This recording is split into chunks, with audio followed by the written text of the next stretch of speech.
चांगलं आहे बाथरूम. लय भारी राव. किती खर्च झाला असेल याला?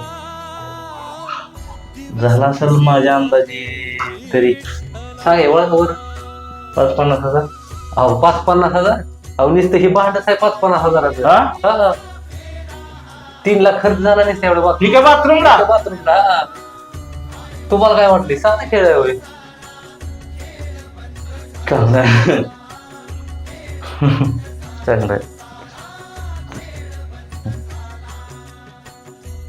या इकडं अजून बघा टीव्ही. लय भारी आहे राव. 50,000ची टीव्ही आहे नुसती. हा 50,000ची टीव्ही आहे म्हणा. लय भारी आहे राव. अहो दिसल्या लावल्या तुम्हाला कशी दिसते? चांगले चांगले या. बसा या. हाय हाय